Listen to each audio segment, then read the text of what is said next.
Morning बच्चों। आज हम लोग स्टार्ट करने वाले हैं साइकेट्रिक नर्सिंग और हम लोग साइकेट्रिक नर्सिंग के बारे में जानेंगे। साइकेट्रिक नर्सिंग क्या होता है, उसके कितने ब्रांचेस हैं, उसका क्या इंट्रोडक्शन होता है ना।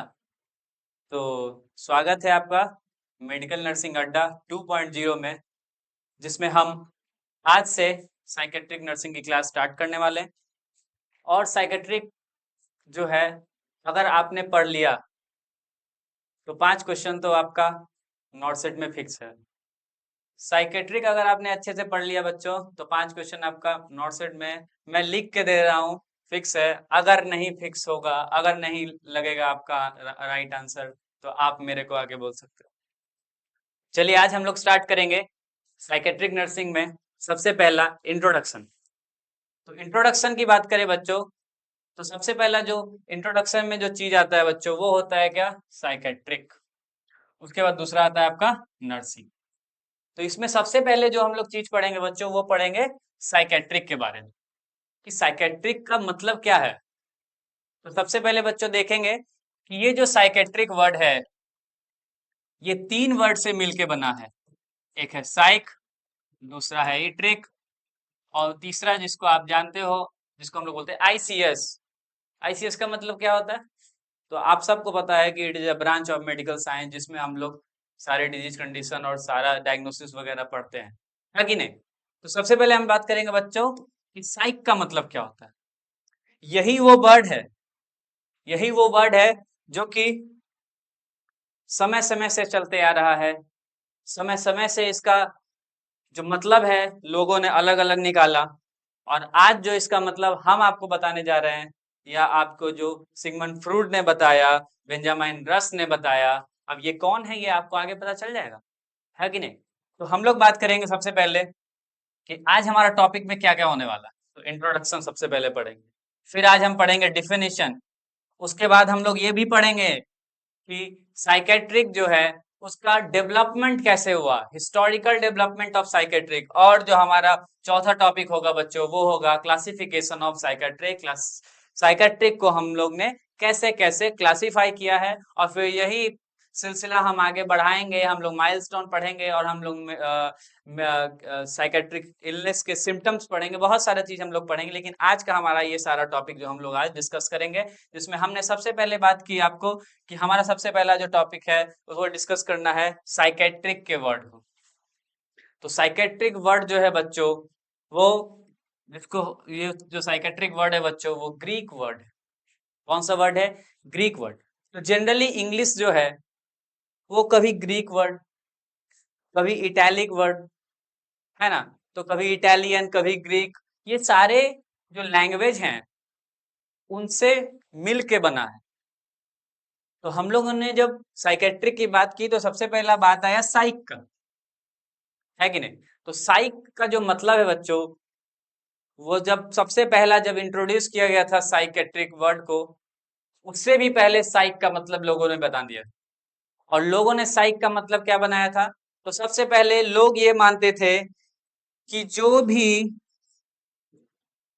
भी साइकेट्रिक पेशेंट्स हैं, जो भी साइकेट्रिक पेशेंट हैं जो मानसिक रूप से अस्वस्थ हैं, उनमें किसी न किसी भूत प्रेत का साया है। उनमें कोई काली आत्मा या काली चुड़ैल या भूत या प्रेत उनका साया है। तो ये सबसे पुराने जमाने में लोग ये माना करते थे। अगर मैं बोलूं कि ये परंपरा अभी हमारे गांव में भी हो रही है, तो क्या मैं ये गलत बोल रहा हूं? आप बताइए। बिल्कुल नहीं। मुझे पता है कि आपको ही पता है कि ये बातें सही हैं। आज हमारे सिर्फ भारत में ही नहीं, पाकिस्तान और जितने भी नेबरिंग कंट्री हैं, उनमें ये जो भी लोग मेंटल इलनेस रहते हैं, उनको भूत प्रेत का साया करके उन्हें मार दिया जाता है, या फिर उन्हें समाज से निकाल दिया जाता है। तो इसलिए एज ए नर्स हमें साइकेट्रिक समझना बहुत जरूरी है। और जब आप साइकेट्रिक समझ रहे हो, तो हमने बात किया कि सबसे पहले लोग इसे क्या बोलते थे? सोल बोलते थे, कि आत्मा है। साइकेट्रिक का मतलब क्या था? साइक का मतलब क्या था? सोल। सबसे पहले इन्होंने कहा कि ये तो आत्मा है, आत्मा का खेल है, आत्मा में आत्मा घुस जाती है शरीर में तो ये लोग ऐसा अजीब बिहेवियर करने लगते हैं, लेकिन ऐसी कुछ बात नहीं है। ये बात सारा सर गलत है। और धीरे धीरे लोगों ने क्या किया, अपने विचार बनाए, इमेजिनेशन बनाए, और उस अकॉर्डिंग लोगों ने क्या बोला कि ये सोल जो है ना ये गलत है, ये सोल नहीं होता है। क्या होता है? तो लोगों ने बोला माइंड होता है जी। क्या होता है? माइंड होता है। तो अच्छा आप मेरे को बताइए, क्या माइंड होता है? कुछ दिन ये सिलसिला चला, कुछ दिन ये सिलसिला चला, तो आप मेरे को बताइए कि क्या माइंड होता है? आपके पास माइंड है?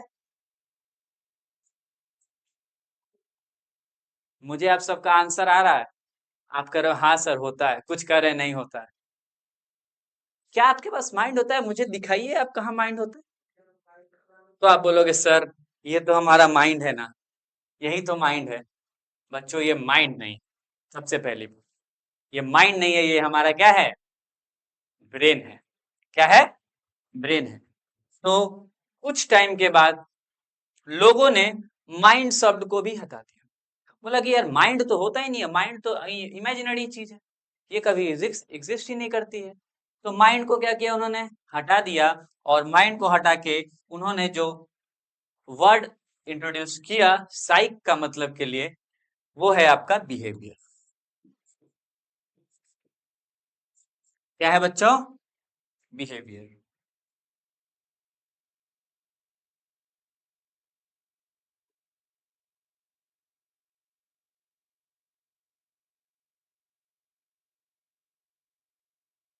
क्या बच्चों? बिहेवियर। तो हम लोग बात करेंगे, हमने समझा कि साइक का मतलब क्या होता है, तो बिहेवियर होता है। और बिहेवियर में अगर कोई भी चेंजेस देखने के लिए मिलता है तो उसको साइकेट्रिक कहते हैं। लेकिन अभी तो हम मतलब समझ रहे हैं, है कि नहीं? तो हम बात करेंगे बच्चे कि बिहेवियर, अब आपको कभी जिंदगी में आप नहीं भूल पाओगे कि साइक का मतलब क्या होता है। नेक्स्ट हम बात करेंगे एक ट्रिक की बच्चों, तो इसको हम लोग बोलते हैं मेडिकल। और आईसीएस की बात करेंगे तो हम लोग क्या बोलते हैं? ब्रांच ऑफ, क्या बोलते हैं? It is a branch of medical science in which we study about, ये सारा चीज हम लोग बोलते हैं मेडिकल साइंस। तो यहां तक आपको आई थिंक मेरा कॉन्सेप्ट क्लियर हो गया होगा, आपका कॉन्सेप्ट क्लियर हो गया होगा। साइकेट्रिक का मतलब क्या होता है, जो कि हमने आपको बता दिया कि जो भी बिहेवियर मॉडिफिकेशन हो रहे हैं, एबनॉर्मल बिहेवियर चेंज हो रहा है, उसको हम लोग क्या बोलते हैं? साइकेट्रिक बोलते हैं। ये जनरल भाषा है, ये आम भाषा है, ये जो आप यूज करते हो वो भाषा है। लेकिन अगर आपसे कोई डिफिनेशन पूछेगा, अगर आपसे कोई डिफिनेशन पूछेगा तो आप क्या बताओगे? आप ये बताओगे कि psychiatric is the branch of medical science in which we deals about the diagnosis, management and prevention of mental illness. इसका मतलब क्या? कि साइकेट्रिक मेडिकल साइंस का ब्रांच है जिसमें हम क्या करते हैं? हम लोग डायग्नोसिस पढ़ते हैं। डायग्नोसिस का मतलब पता है बच्चा आपको? आपने फर्स्ट ईयर में पढ़ा होगा डायग्नोसिस का मतलब, लेकिन मैं फिर से बता दे रहा हूं। जब हम कोई जांच करते हैं, किसी भी तरीके का जांच करते हैं, तो हम उसको डायग्नोसिस बोलते हैं, है ना? चाहे वो आप जांच फिजिकल एग्जामिनेशन ही क्यों ना हो, हिस्ट्री कलेक्शन ही क्यों ना हो, वो किस में आता है? डायग्नोसिस में आता है। आप ये मत समझ लेना कि जांच का मतलब सिर्फ एक्सरे हो गया, जांच का मतलब सिर्फ आप ब्लड कलेक्शन करवा रहे हो। कोई भी जांच है, अगर वो हिस्ट्री कलेक्शन हो या फिजिकल एग्जामिनेशन हो, वो भी जांच के अंदर आएगा। ठीक है बच्चों? तो हम लोग बात कर रहे थे कि diagnosis, management and prevention of mental illness. तो डायग्नोसिस हमने कर लिया, मैनेजमेंट हम करेंगे। तो मैनेजमेंट में क्या करेंगे? अगर किसी पर्सन को कोई साइकेट्रिक बीमारी है तो उसको साइकेट्रिक दवा चलाएंगे। आपको मैं सबसे एक इंपॉर्टेंट बात बताऊं कि आप जो एंजाइटी में आते हो, आप जो स्ट्रेस में आते हो बच्चों, वो भी एक तरह का साइकेट्रिक इलनेस है। वो माइनर है, वो मेजर नहीं है। आप जो डिप्रेशन में चले जाते हो, कहते हो अरे भाई आज तो मैं बहुत ज्यादा डिप्रेस्ड हूं, तो वो जो डिप्रेशन है आपका, वो भी क्या है? Psychiatric illness. आजकल के जो यूथ हैं बच्चों, वो 80 से 90% जो यूथ हैं वो साइकेट्रिक इलनेस या फिर आप कह सको डिप्रेशन में जा रहे हैं, क्योंकि हर किसी का चाहत है कि वो कुछ ना कुछ सबसे अलग रहे। तो डिप्रेशन आजकल के लिए कॉमन हो गया है, लेकिन अगर ये बहुत ही ज्यादा बढ़ जाए, बहुत ही ज्यादा दिक्कत करने लगे, बहुत ज्यादा सिम्टम्स आने लगे इसके, पेशेंट बिल्कुल ही अपने फैमिली को भूल जाए, जब वो हम डिप्रेशन की बात करेंगे, जो क्रोनिक डिप्रेशन होता है जिसमें बहुत ज्यादा दिक्कत आती है। हम यहाँ पे बात करें बच्चों कि diagnosis, management and prevention of the mental illness. तो डायग्नोसिस आप समझ गए, मैनेजमेंट जो हम दवा चलाएंगे साइकेट्रिक पेशेंट के लिए, एंड जो कि आपका प्रिवेंशन की बात करें तो जो भी प्रोग्राम्स गवर्नमेंट रन कर रही है, जो भी प्रोग्राम्स गवर्नमेंट रन कर रही है मेंटल इलनेस से बचाने के लिए, या फिर आपके द्वारा जो भी कदम उठाया जा रहा है किसी भी पर्सन को या किसी भी व्यक्ति को मेंटल इलनेस से बचाने के लिए, वो क्या होता है? प्रिवेंशन होता है ना। तो हम बात किए कि साइकेट्रिक क्या है सर, साइकेट्रिक नर्सिंग क्या है सर। तो साइकेट्रिक नर्सिंग क्या है कि psychiatric is the branch of medical science in which we deals with diagnosis, management and prevention of mental illness. तो मेंटल इलनेस के बीमारी को जांच करना, उसका उपचार करना, उससे बचाव करना। तो सबसे पहला चीज हमारा बचाव करना होना चाहिए, कि अगर आप किसी को बचाव करोगे तो उसको बीमारी होगा ही नहीं। तो बचाव हमारे लिए सबसे पहला उपाय। ठीक है बच्चों। नेक्स्ट हम बात करें कि जो साइकेट्रिक वर्ड है बच्चों, वो दिया किन्होंने? तो साइकेट्रिक वर्ड दिया किन्होंने? तो साइकेट्रिक वर्ड जो था वो एक साइंटिस्ट थे जिनका नाम था जॉन क्रिश्चियन रेल। तो जॉन क्रिश्चियन रेल जो साइंटिस्ट थे, उन्होंने 1808 ईस्वी में साइकेट्रिक वर्ड को इंट्रोड्यूस किया। हम आगे पढ़ेंगे कि इस ईस्वी में क्या हुआ, इस ईस्वी में क्या हुआ, अलग अलग ईस्वी में अलग अलग चीजें आई हैं साइकेट्रिक के अंदर, जिसको हम लोग माइलस्टोन के टॉपिक में पढ़ेंगे, है ना। नेक्स्ट हम बात करें बच्चों कि अब आप लोग समझ गए कि साइकेट्रिक क्या होता है सर, है ना। और यहाँ पे आपका जो लास्ट टर्म था बच्चों, वो था क्या? Mental illness. अब हमको समझना है कि मेंटल इलनेस क्या होता है। तो मेंटल इलनेस आप समझिए कि मेंटल इलनेस एक ऐसा कंडीशन है, मेंटल इलनेस एक ऐसा कंडीशन है बच्चों जिसमें हमारा इमोशन, अभी मैंने बात किया था ना बच्चों इमोशन की, थिंकिंग, बिहेवियर, ये सब जो है ये कंबाइन हो जाते हैं, और पर्सन के जो भी बिहेवियर मॉडिफिकेशन है उसमें प्रॉब्लम्स क्रिएट करना स्टार्ट कर देते हैं। सोसाइटी का जो सोसाइटी में जो उनका फंक्शन है उसमें प्रॉब्लम क्रिएट करना स्टार्ट कर देते हैं। जो फैमिली एक्टिविटी है उसमें प्रॉब्लम क्रिएट करना स्टार्ट कर देते हैं। तो अलग अलग प्रॉब्लम्स आने लगते हैं जब किसी पर्सन में मेंटल इलनेस होता है। वो सिर्फ एक फैमिली से रिलेटेड नहीं है, वो साथ साथ सोसाइटी से रिलेटेड है बच्चों, और वो जो है वो आपके जिंदगी में भी एक बहुत बड़ा प्रभाव लेके आता है। तो ये सारी चीजें हमने देखी, जिसमें हम लोग साइकेट्रिक के डिफिनीशन को समझे, साइकेट्रिक वर्ड देने वाले को समझे जिसका नाम है जॉन क्रिश्चियन रेल। अगर आपको याद नहीं हो रहा है कि सर नाम तो बहुत बड़ा है सर, 9th क्लास में हम सर बायो इसीलिए नहीं लिए थे सर कि 9th क्लास में हम यही सोचे थे कि सर बायो हम 11th में नहीं लेंगे सर, कि नाम बहुत हार्ड होता है।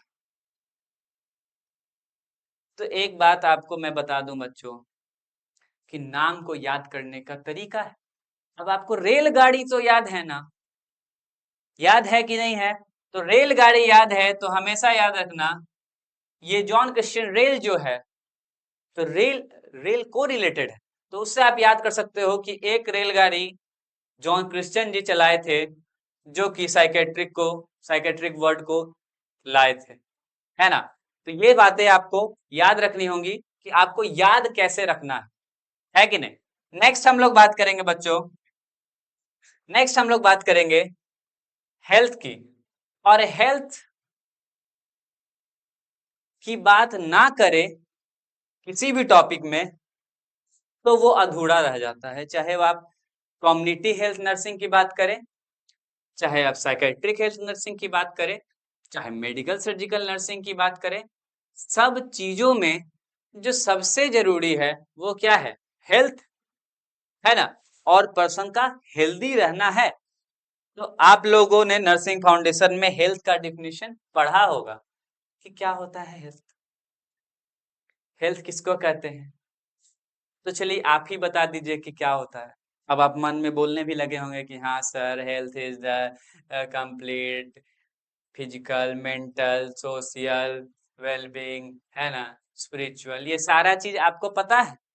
तो हेल्थ की डिफिनीशन मुझे याद कराने की आपको जरूरत नहीं है, लेकिन मैं फिर से एक बार बोल देता हूँ कि health is the state of concept, health is the state of complete physical, mental and social wellbeing in absence of disease और इन्फर्मिटी, है ना। ये आपको याद रखना है कि अगर कोई पर्सन, अगर कोई इंसान जिसको बीमारी नहीं है, उसको क्या हम हेल्दी बोलेंगे?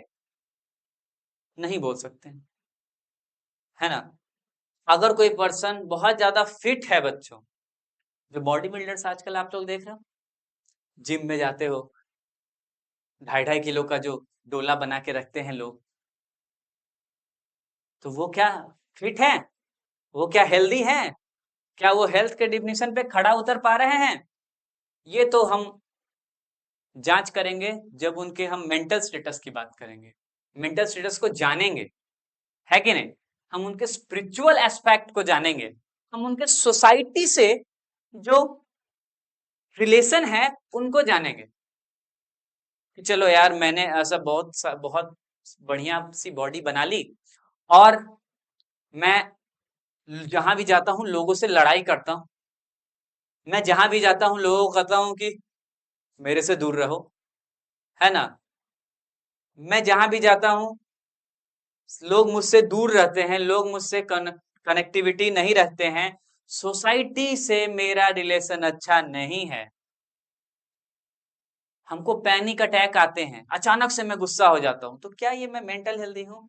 क्या मैं हेल्दी हूं? मेंटल हेल्दी की तो बात छोड़िए, हेल्दी हूं तो नहीं, मैं हेल्दी नहीं हूं। तो इसलिए यहाँ पे इंपॉर्टेंट है कि अगर कोई पर्सन फिजिकली के साथ मेंटली, सोशियली और स्पिरिचुअली, ये 4 चीजें सबसे इंपॉर्टेंट है। अगर कोई पर्सन ऐसा है लेकिन अगर उसमें बीमारियां हैं, कोई डिजीज है, तब भी वो हेल्दी नहीं है। क्या बच्चों? नहीं है, बिल्कुल नहीं है। तो हम लोग बात करेंगे कि मेंटल, हमने हेल्थ की बात कर ली, अब हमारा बात रहेगा मेंटल हेल्थ की। तो आई थिंक, मुझे नहीं लगता है कि आपको हेल्थ में कोई भी दिक्कत हो, हेल्थ समझने में कोई दिक्कत होगा। और आप लोग तो एक्सपर्ट आदमी हो, आप लोग तो नर्सिंग फाउंडेशन में पढ़े हो, कम्युनिटी में पढ़े होगे, है ना। नेक्स्ट हम लोग बात करेंगे मेंटल हेल्थ की। तो मेंटल हेल्थ क्या होता है बच्चों? तो सबसे इंपॉर्टेंट बात यह है बच्चों कि अगर कोई पर्सन मेंटल हेल्थ ही हेल्दी है तो उसको हम कैसे पहचानेंगे? सबसे इंपॉर्टेंट बात है। तो हम लोग बात करेंगे कि हमारे कुछ कैरेक्टरिस्टिक्स हैं जो हम इंडिकेट करेंगे कि कोई पर्सन मेंटल हेल्दी है या नहीं है। वो इन तीनों एस्पेक्ट पे, चारों एस्पेक्ट पे खरा उतर पाएगा तो वो मेंटल हेल्दी है, अगर नहीं उतर पा रहा है तो वो मेंटल हेल्दी नहीं है। ठीक है। तो सबसे पहले हम मेंटल हेल्थ का डिफिनेशन दे दें आपको कि mental health is a state of wellbeing where a person is can realize their ability, cope up with normal stress and normal stress of life, work productively and contribute to their community। तो इसका मतलब आप समझिए बच्चों कि mental health एक ऐसा condition है जिसमें अगर कोई पर्सन अपने एबिलिटी को जान पा रहा है, छोटे मोटे स्ट्रेस को पहचान पा रहा है, झेल पा रहा है, अपने लिए वो प्रोडक्टिव है, अपने सोसाइटी के लिए कॉन्ट्रीब्यूटिव है, तो उसको हम लोग मेंटल हेल्थ के कैटेगरी में रखते हैं। तो क्या आप हो मेंटल हेल्थी? तो आप मेंटल हेल्दी हो ये हम जानेंगे, और जानेंगे उसके कैरेक्टरिस्टिक्स से। तो सबसे पहला कैरेक्टरिस्टिक्स हम बात करें बच्चों किसी पर्सन के मेंटल हेल्दी होने का, तो आप तो सोचते हो कि सर हमको क्या कोई दिक्कत है, हम तो ठीक ही हैं, हमको कोई दिक्कत नहीं है, हम तो भाई जैसे हैं भाई हम तो वैसे ही रहेंगे। अगर मैं आपको बोलूं कि आप मेंटल हेल्दी नहीं हो तो ये बात आप मेरे को बोल सकते हो, लेकिन हमारा ये बात जो आपको मेंटल हेल्दी का कैरेक्टरिस्टिक समझाने का है कि सबसे पहला बात है कि अगर आप जिंदगी में एडजस्ट करना सीख गए मतलब कि आप मेंटल हेल्दी हो। एडजस्टमेंट जो है बच्चों वो सबसे इंपॉर्टेंट मेंटल हेल्दी का कैरेक्टरिस्टिक्स है, सबसे इंपॉर्टेंट मेंटल हेल्दी का कैरेक्टरिस्टिक्स है। अब मैं आपको एग्जांपल दूंगा, आप समझिएगा कि मैं एक ट्रेन से जा रहा था, और मैं जिस ट्रेन से जा रहा था उसमें बहुत ज्यादा रश था, बहुत भीड़ थी। और आजकल आपको ट्रेन का कंडीशन पता ही है कि ट्रेनों में बहुत ज्यादा भीड़ रहती है, किसी कोई कोई ट्रेन ऐसा जिसमें खाली जा रहा होता है। तो ट्रेनों में मैं जिस ट्रेन से जा रहा था उसमें बहुत ज्यादा भीड़ थी, लेकिन मेरे पास तो सीट थी। और हम, आपने देखा होगा सीट, 4 सीट होता है, एक जो होता है उसमें 4 सीट लिखा होता है, 23, 24, 25, 26 ऐसा करके, या बच्चों कभी कभी 2 सीट वाला भी मिल जाता है आपको, है ना। तो याद रखिए, तो ये 4 सीट हो या 2 सीट हो, अगर ये 2 सीट है बच्चों और मैं 2 दोस्त बैठा हूं, और अगर कोई पर्सन आए और मुझे बोले कि क्या मुझे आप बैठने दे सकते हो, और मैं बोलूं कि नहीं देंगे, जाओ यहां से जाओ, बिल्कुल नहीं देंगे, क्यों देंगे तुमको हम बैठने, इसका मतलब है कि मुझ में एडजस्टमेंट तो बिल्कुल नहीं है, मैं एडजस्ट नहीं कर सकता हूं। और अगर मैं एडजस्ट नहीं कर सकता हूं बच्चों, तो मैं मेंटल हेल्दी हुआ क्या, नहीं हुआ, मैं उसके कैरेक्टरिस्टिक्स को नहीं फॉलो कर रहा हूं।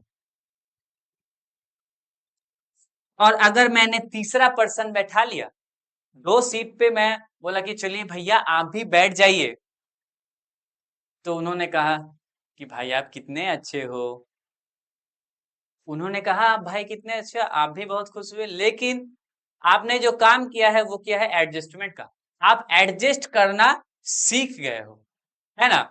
चलिए मैं दूसरा इसका एग्जांपल देता हूं आपको, दूसरा एग्जांपल देता हूं बच्चों, कि दूसरा एग्जांपल ये है कि अगर मैं किसी ऐसे सरकमस्टांस में रहूं जहां पे मुझे बहुत ज्यादा गर्मी लगे, मेरा वहां रहना बिल्कुल पॉसिबल नहीं है, और मैं बिल्कुल ऐसा होप खो दूं कि अब तो मेरे से कुछ नहीं होगा, अब तो जो करेगा ऊपर वाला करेगा, भगवान करेंगे, तो ये जो मेरा कैरेक्टरिस्टिक्स है ये एडजस्टेबल नहीं है। अगर लाइट कट गई, और कुछ लोग ऐसे होते हैं जो लाइट कट गई थोड़ी देर में बिजली ऑफिस को फोन करते हैं, हाँ लाइट क्यों नहीं आ रहा है। तो बच्चों ये मैं, ये आप समझ रहे हो कि ये आप लोग, अगर आपके पास नंबर होता है तो आप भी यही करते हो। तो ये एडजस्टमेंट करना कब सीखोगे आप, थोड़ा गर्मी झेल लो भाई, लाइट कट गई तो थोड़ा गर्मी झेल लो। तो ये एडजस्टमेंट जो है ये सबसे पहला इंपॉर्टेंट एस्पेक्ट है बच्चों मेंटल हेल्दी का। आई थिंक कोई दिक्कत नहीं होना चाहिए आपको। नेक्स्ट हम बात करेंगे दूसरा, जिसको हम लोग बोलते हैं feeling right toward other, feeling right toward other, मतलब दूसरों के प्रति, फीलिंग राइट टुवर्ड अदर दूसरों के प्रति अच्छा सोचना। अगर आप एक बहुत सक्सेसफुल आदमी हो, लेकिन अगर आपके कोई बगल से कोई जा रहा है, आप बोल रहे हो क्या ये गरीब है क्या कर रहा है यहाँ पे, यहाँ इसको हटाओ, या फिर आप, आपके पास पैसे नहीं है, दूसरे लोग जा रहे हैं और आप उनके अमीरी को देख के बोल रहे हो साला बहुत पैसा रखता, मर जाए जाके, जो आजकल की औरतें बहुत ज्यादा करती हैं। औरतें को अगर आप औरतों को कभी ध्यान से देखोगे तो वो दूसरों पे बहुत ज्यादा जलती है। अगर उसने गाड़ी ले ली, अरे गाड़ी लिया, गाड़ी तो उसने 2 नंबर का पैसा कमाता है वो, उसने 2 नंबर के पैसे से वो गाड़ी ली है। तो क्योंकि दूसरे के प्रति उनका जो फीलिंग है वो सही नहीं है, दूसरे के प्रति वो सही नहीं सोच रहे हैं। तो अगर आप दूसरे के प्रति अच्छा नहीं सोच रहे हो बच्चों, तो ये भी मेंटल हेल्दी के कैरेक्टरिस्टिक्स में नहीं आता। हम हमको अगर दिक्कत है, हम दूसरे के प्रति बुरा सोचेंगे, तो ये तो बिल्कुल बेतुकी सी बात है। मेरे बुरा सोचने से किसी का बुरा नहीं हो सकता। ठीक है, थर्ड हम बात करें बच्चों, healthy emotion. Healthy emotion sir, healthy emotion ही तो होता है। तो आप देखोगे साइकेट्रिक के पेशेंट्स में बच्चों कि बहुत खुशी का माहौल है, बहुत ज्यादा खुशी का माहौल है, लेकिन हुआ क्या कि कोई पर्सन आ रहा है और रो रहा है। तो ये क्या है? क्या ये सही इमोशन है? खुशी के माहौल में रोना सही इमोशन है? बिल्कुल नहीं।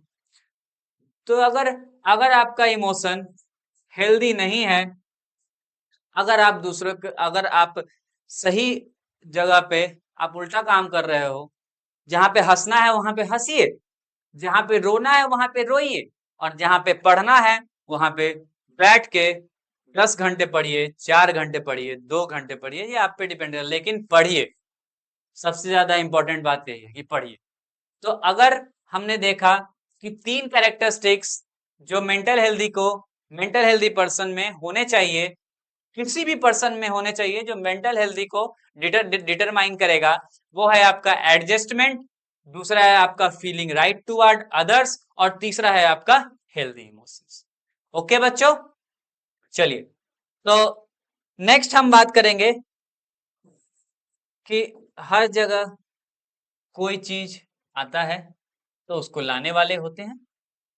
होते हैं, बिल्कुल होते हैं। आप आए हो इस दुनिया में तो आपको लाने वाले आपके मम्मी पापा हैं। हम आए हैं, हमको लाने वाले मेरे मम्मी पापा हैं। इंसान इस दुनिया में आए हैं, उनको लाने वाले कौन है? भगवान है। तो साइकेट्रिक जो है, तो साइकेट्रिक को लाने वाले कौन है? तो साइकेट्रिक को लाने वाले की बात करें बच्चों, तो साइकेट्रिक के फादर की बात करेंगे हम लोग, है ना। साइकेट्रिक के किसकी बात करेंगे? पापा की। किसके? पापा की। पापा की, साइकेट्रिक के पापा की। किस तो साइकोलॉजी, दोनों कौन है? Sigmund Freud. सिगमंड फ्रूड का नाम आपको बहुत जगह देखने के लिए मिलेगा। अभी आप जब साइकेट्रिक पढ़ोगे तो उसमें बहुत सारा जो थ्योरीज है वो सिगमंड फ्रूड के द्वारा दिया गया है। सेकंड हम बात करें बच्चों फादर ऑफ मॉडर्न साइकेट्रिक की, कि फादर ऑफ मॉडर्न साइकेट्रिक कौन है? तो मॉडर्न साइकेट्रिक के फादर जो है बच्चों, वो फिलिप पिनेल को बोला जाता है। अब यहाँ पे आप सोचते होंगे कि फादर कौन अलग, मॉडर्न फादर अलग।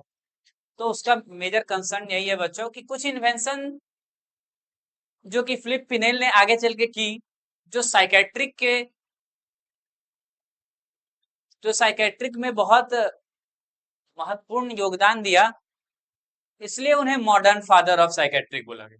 ये हम लोग आगे पढ़ेंगे, बताएंगे कि कौन कौन सा इन्वेंशन जो आपको फिलिप पिनेल के द्वारा दिया गया। नेक्स्ट बच्चों हम बात करें मदर ऑफ साइकेट्रिक।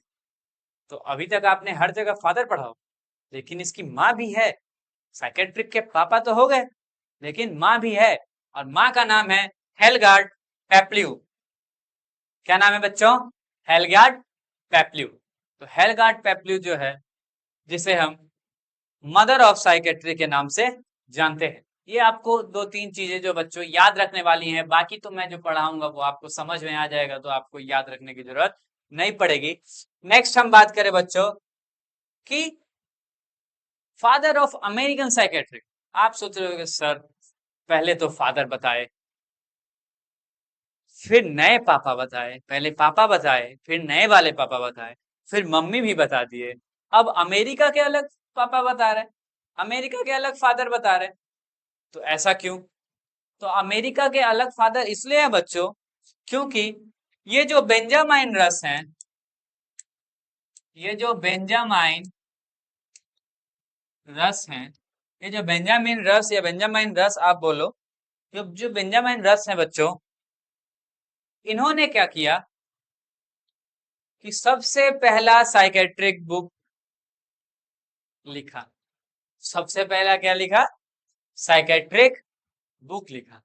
और इन्होंने जब सबसे पहला साइकेट्रिक बुक लिखा, तो हम आगे बताएंगे आपको कि सबसे पहला साइकेट्रिक बुक किसने लिखा, तो बेंजामाइन रस ने लिखा। सबसे पहला साइकेट्रिक बुक किसने लिखा? बेंजामाइन रस ने लिखा। तो सबसे पहला जब इन्होंने साइकेट्रिक बुक लिखा, तो अमेरिका वालों ने बोला कि भाई हमारे लिए सिगमंड फ्रूड ज्यादा इंपॉर्टेंट नहीं है साइकेट्रिक में, हमारे लिए बेंजामाइन रस के द्वारा जो बुक लिखा गया वो ज्यादा इंपॉर्टेंट है, इसलिए हम अपने जगह पे, हम अपने देश में इनको फादर ऑफ साइकेट्रिक बोलेंगे। इसलिए अमेरिकन फादर ऑफ साइकेट्रिक की बात करेंगे आप, तो उनके लिए जो है वो है कौन? बेंजामाइन रस, बेंजामाइन रस। नेक्स्ट बच्चों हम बात करें कि हमारा थर्ड टॉपिक जो था हमारा history development of psychiatric, historical development of psychiatric, है ना? हिस्ट्री, इसको लिखो आप, हिस्टोरिकल डेवलपमेंट ऑफ साइकेट्रिक।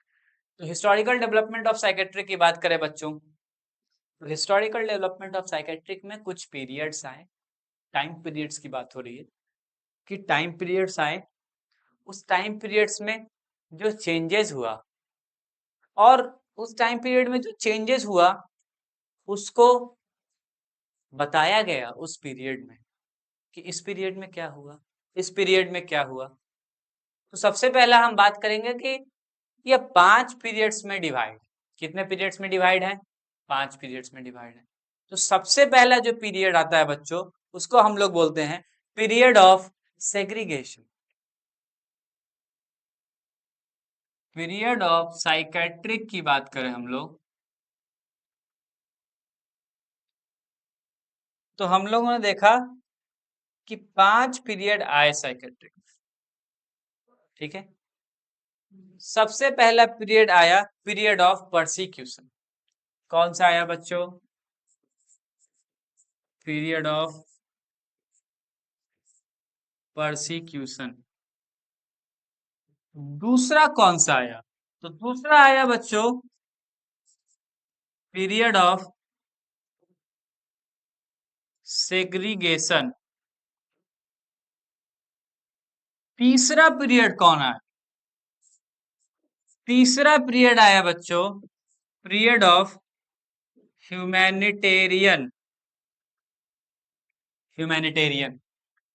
चौथे पीरियड की बात करें बच्चों, तो चौथा पीरियड आया पीरियड ऑफ साइंटिफिक। कौन सा आया? पीरियड ऑफ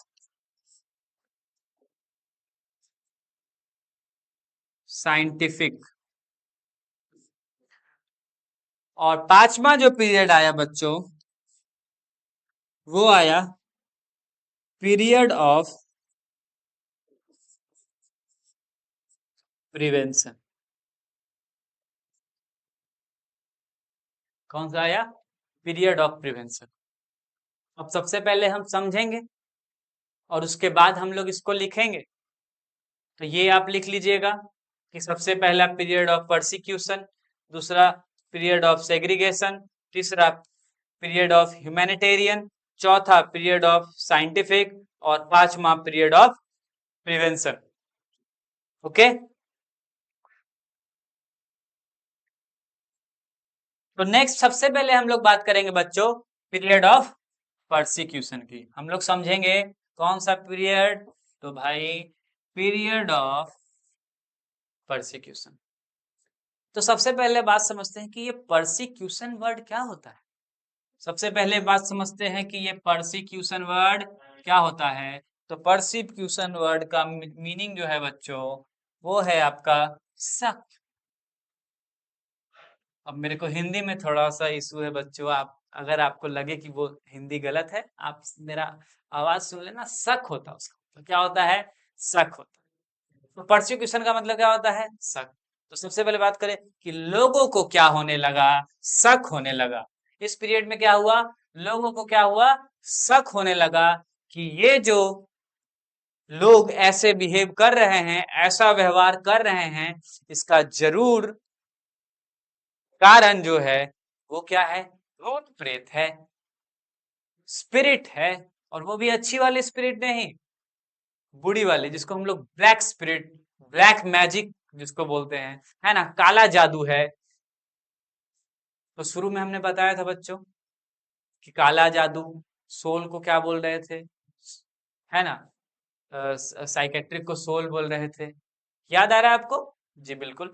तो हम लोग वही बात कर रहे थे बच्चों कि पीरियड ऑफ परसिक्यूशन जो है, जिसको हम लोग क्या बोलते हैं, शक बोलते हैं। तो ये एक ऐसा पीरियड है जिसमें लोगों को क्या होता था, शक होता था कि जो पर्सन वैसा एक्टिविटी कर रहा है, अनयूजुअल एक्टिविटी कर रहा है, थोड़ा दिमागी रूप से असंतुलित एक्टिविटी कर रहा है, उसको भूत प्रेत पकड़ लिया है।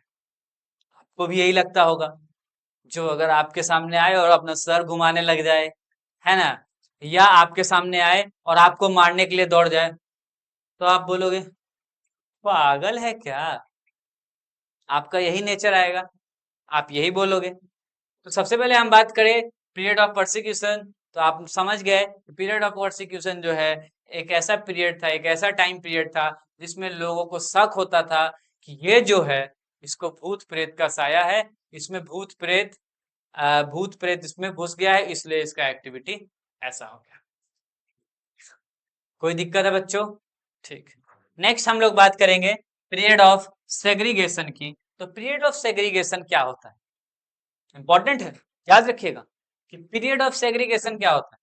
तो पीरियड ऑफ सेग्रीगेशन एक ऐसा कंडीशन आया जब लोगों ने वैसे लोगों को जो मानसिक रूप से अस्वस्थ थे उनको अपने जनरल पॉपुलेशन से हटाना स्टार्ट कर दिया। मतलब बच्चों ये एक कम्युनिटी है जिसमें लोग रहते हैं, और इसमें ये ये जो आपको येलो डॉट दिख रहा है बच्चों, ये नॉर्मल लोग है। और अगर इसमें कुछ पागल लोग आ जाएंगे तो ज्यादा जो जिनकी जनसंख्या है वो क्या करेंगे, इनको क्या करेंगे, मैं जैसे यहाँ मिटा दे रहा हूँ, वैसे वो क्या करेंगे, उनको मिटा देंगे। मतलब मारेंगे नहीं बच्चों, मारेंगे नहीं, आप मत समझना कि मारेंगे। ये इनको क्या करेंगे, जनरल पॉपुलेशन से क्या कर देंगे, अलग कर देंगे। क्या करेंगे, सेग्रीगेट कर देंगे, है ना। इनको क्या करेंगे, सेग्रीगेट कर देंगे, इनके लिए एक घर बना देंगे और उसमें क्या कर देंगे, इनको भेज देंगे। और वो जो घर बनाएंगे बच्चों, उनको आजकल के जनरेशन में क्या बोलते हैं, पागल खाना बोलते हैं, या आप उनको क्या बोलते हैं, असाइलम बोलते हैं। तो आपको याद रखना होगा बच्चों कि इस पीरियड ऑफ परसिक्यूशन में ही क्या हुआ, असाइलम बना। और सबसे पहला असाइलम जो है वो कहाँ बना, तो आपको याद रखना है कि लंदन में बना। कहाँ बना, लंदन में, बेथलम सिटी, बेथलम सिटी में सबसे पहला असाइलम बना, ठीक है। और इस जो ये पीरियड है इसमें लोग क्या करते थे, जो मानसिक रूप से अस्वस्थ लोग थे उनको अपने जनरल पॉपुलेशन से उठाकर दूसरे जगह पे ट्रांसफर कर देते थे। वो एक एरिया रहता था, उसको उन्होंने क्या नाम दिया था, असाइलम, ठीक है। और असाइलम एक ऐसा जगह होता है जहां पे मेंटल इल पेशेंट को रखा जाता है। आज भी उसका नाम क्या है बच्चों, असाइलम, है ना। और आप जब असाइलम बोलते होगे, पागल खाना बोलते होगे, तो आप बचपन में भी ये टर्म यूज करते होगे कि ज्यादा तुम मेरे सामने पागल नहीं बनो, वरना तुमको कहाँ भेज देंगे, रांची भेज देंगे। क्यों, क्योंकि रांची जो है वो बिहार के बगल में है, और बिहार के बगल में जो सबसे बड़ा पागल खाना है, जो असाइलम है, वो कौन सा है, काके, जो कि कहाँ प्रेजेंट है, रांची में, है ना। हम लोग बात करेंगे कि पहला साइकेट्रिक हॉस्पिटल कब बना, दूसरा कब बना, तीसरा कब बना, चौथा कब बना, पांचवा कब बना। ये बहुत सारे साइकेट्रिक हॉस्पिटल की हम लोग बात करेंगे, नॉर्मल हॉस्पिटल की भी बात करेंगे। लेकिन अभी हम लोग देखना है कि पीरियड ऑफ सेग्रीगेशन में आपको कोई भी दिक्कत नहीं होगी। नेक्स्ट हम लोग बात करें बच्चे पीरियड ऑफ ह्यूमैनिटेरियन। अब ह्यूमैनिटेरियन का जो आप जब वर्ड देखोगे तो उसमें क्या जुड़ा है, ह्यूमन जुड़ा है, ह्यूमैनिटी जुड़ी है। क्या जुड़ी है, ह्यूमैनिटी। क्योंकि ह्यूमन से क्या आती है, ह्यूमैनिटी आती है, मानव से मानवता आती है ना।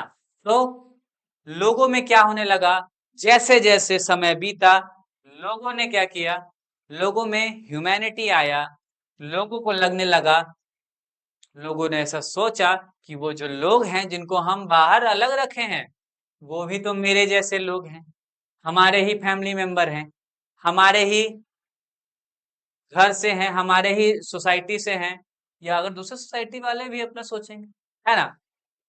तो पीरियड ऑफ ह्यूमैनिटेरियन में क्या हुआ बच्चों, कि नंबर ऑफ असाइलम को बढ़ाया गया। क्या किया गया, नंबर ऑफ असाइलम को बढ़ाया गया।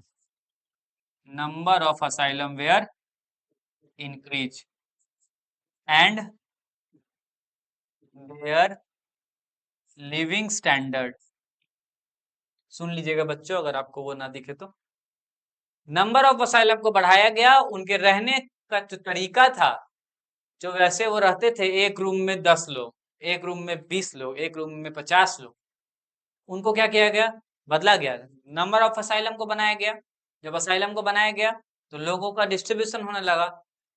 अगर एक घर में 100 लोग रह रहे थे अब उनको 2 घर में कर दिया गया।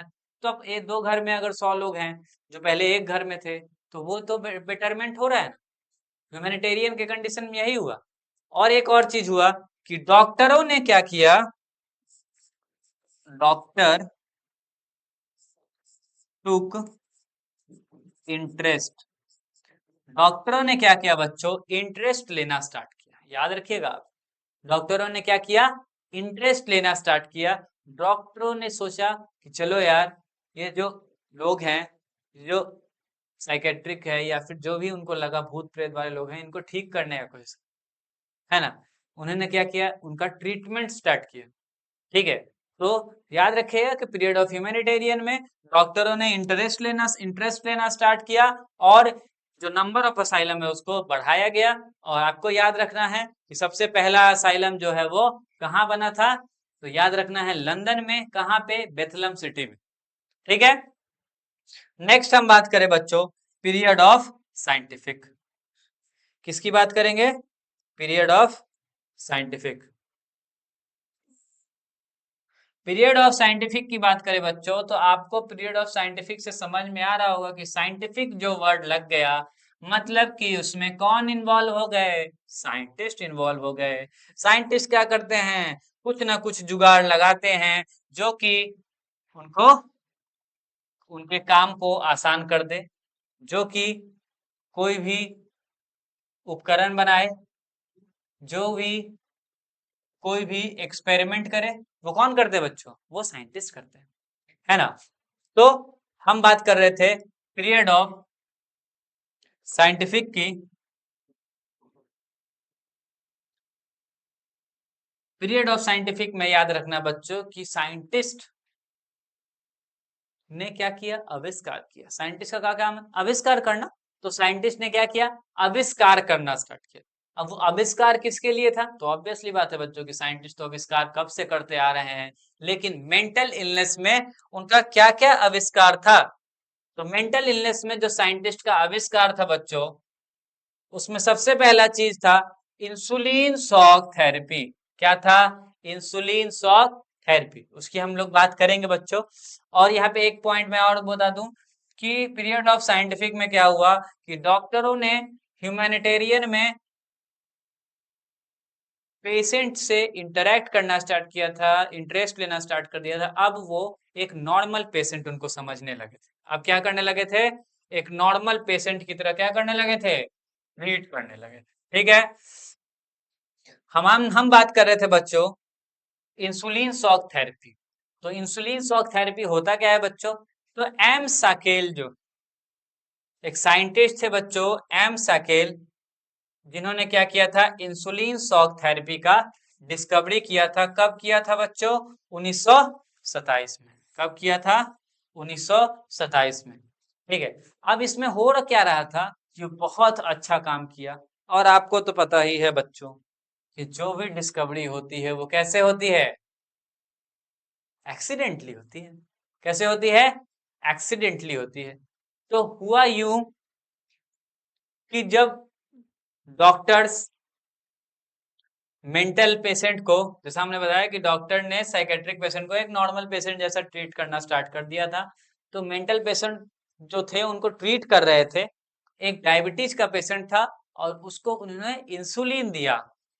ठीक है। लेकिन यहाँ पे एक याद रखने वाली बात है कि वो जो डायबिटिक का पेशेंट था वो मैनिक मेनिया का भी पेशेंट था। क्या था? मेनिया का पेशेंट, जिसको हम लोग मैनिक पेशेंट के नाम से जानते हैं। तो मेनिया का पेशेंट था। मेनिया एक ऐसा कंडीशन है बच्चों जिसमें बहुत ज्यादा हमारा एक्टिविटी हो जाता है, जिसको हम लोग हाइपर एक्टिविटी के नाम से भी जानते हैं। तो एक्टिविटी का बहुत ज्यादा बढ़ जाना एक नॉर्मल पर्सन में, उसको हम लोग मेनिया के नाम से जानते हैं। दूसरा हम बात कर रहे थे कि एक डायबिटिक पेशेंट था बच्चों, जिसका इलाज कर रहे थे और उनको इसको उसको क्या किया, इंसुलिन दिया। और इंसुलिन देने से क्या हुआ, उसका क्या हुआ, ग्लूकोज जो है वो क्या हो गया, डाउन हो गया। और जब ग्लूकोज लेवल डाउन हो जाता है बच्चों, तो आपको डिजीनेस आना स्टार्ट होता है, आप सुस्त पड़ना स्टार्ट हो जाते हो, आपके बॉडी में एक थकान टाइप का, आपको नींद आने लगता है। तो यहाँ पे साइंटिस्ट का दिमाग, चुटकी बजी, घंटी बजी उनके दिमाग में, और उन्होंने क्या, उन्होंने देखा कि अगर जो मेनिया का पेशेंट है उसको हम इंसुलिन दे रहे हैं, क्योंकि वो मेनिया का पेशेंट डायबिटिक भी था और उसके लिए इंसुलिन चल रहा था। लेकिन उन्होंने देखा कि ये जो मेनिया का पेशेंट है, अगर हम उसको क्या दे रहे हैं, इंसुलिन दे रहे हैं, तो उससे क्या हो रहा है, उसका ब्लड ग्लूकोज लेवल डाउन हो जा रहा है। और ब्लड ग्लूकोज लेवल के डाउन हो जाने के कारण उसका एक्टिविटी क्या हो जा रहा है, कम जा रहा है। तो उन्होंने बोला कि वाह, ये तो बहुत अच्छा उपाय है। लेकिन ये जो उपाय वो सोच रहे थे, ये उनको नुकसान कर गया। हुआ यूं कि ये डायबिटिक पेशेंट के साथ तो चल जा रहा था, लेकिन जो पेशेंट डायबिटिक नहीं थे, जो मीनिया के पेशेंट डायबिटिक नहीं थे, उनमें ब्लड शुगर लेवल बहुत ही ज्यादा डाउन कर जा रहा था। और जिसके कारण वो कहां चले जा रहे थे, कोमा में चले जा रहे थे। कहां चले जा रहे थे बच्चों, कोमा में, है ना। हाइपोग्लाइसेमिया के कारण कोमा के स्टेज में चले जा रहे थे और बहुतों का डेथ भी हो जा रहा था। ठीक है। इसलिए ये जो आपका डिस्कवरी था, इसको क्या कर दिया गया, बैन कर दिया गया। क्या कर दिया गया, बैन कर दिया गया।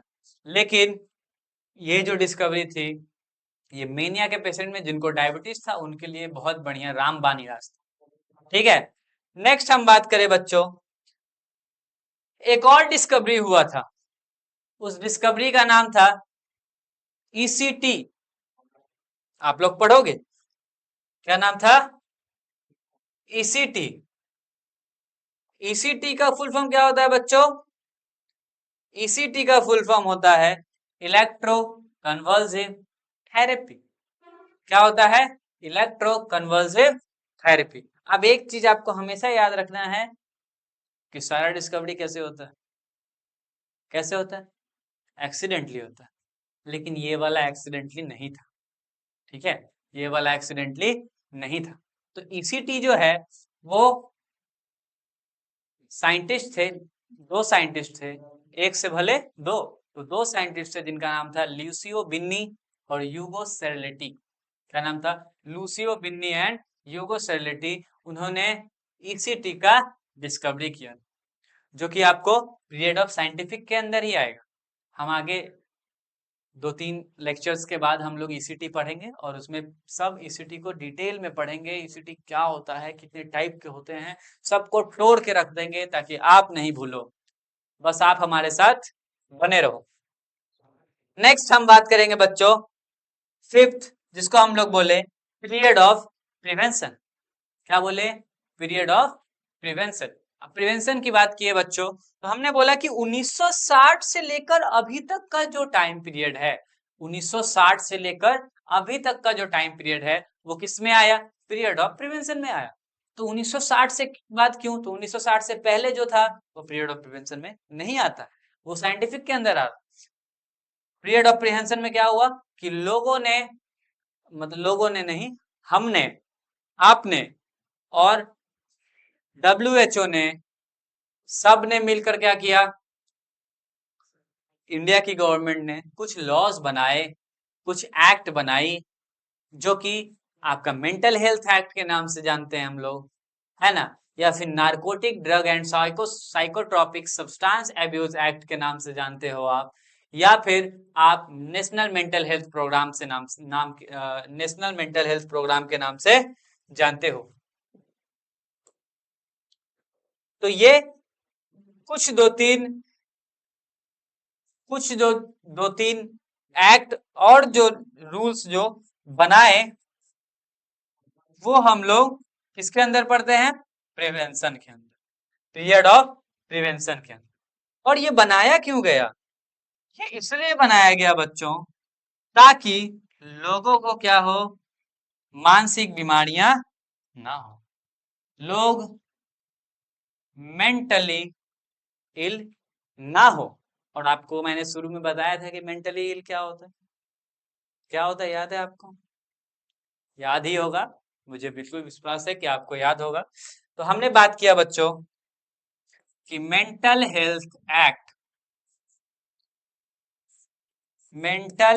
हेल्थ प्रोग्राम और आपका narcotic drug and psychotropic substance abuse act, ये तीनों जो है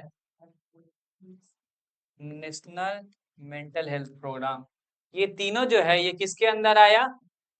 प्रिवेंशन के अंदर आया। और जैसा कि मैं आपको बताऊं कि आजकल हमारे HSC पे, किस पे बच्चों? HSC पे या HWC पे। अब आप बोलोगे सर HSC क्या होता है? सर आप नया नया चीज कहाँ से जोड़ रहे हैं सर? तो आपको पता होगा कि बच्चों CSC होता है। बोलोगे क्या सर? तुम बोलेंगे कि कम्युनिटी हेल्थ सेंटर होता है, उसके अंदर PSC आते हैं और APSC आता है बच्चों, और उसके अंदर क्या आता है बच्चों? आपका सब सेंटर आता है, याद है? तो बोलोगे हाँ सर ये तो पता ही है। तो बोलोगे सब सेंटर का नाम चेंज हो गया बच्चों, अब इसको क्या बोलते हैं? HWC बोलते हैं, हेल्थ एंड वेलनेस सेंटर बोलते हैं। मैं वही बता रहा हूँ। तो आजकल आपका जो एग्जाम आएगा बच्चों, CHO का एग्जाम आएगा, जहां पे आपकी पोस्टिंग कहाँ होगी? हेल्थ एंड वेलनेस सेंटर पे होगी। वहां पे आप क्या करोगे? मेंटल इलनेस से बचाने के लिए लोगों को क्या करोगे? आप कुछ सिखाओगे। क्या सिखाओगे? आप बताओगे रोज एक्सरसाइज कर।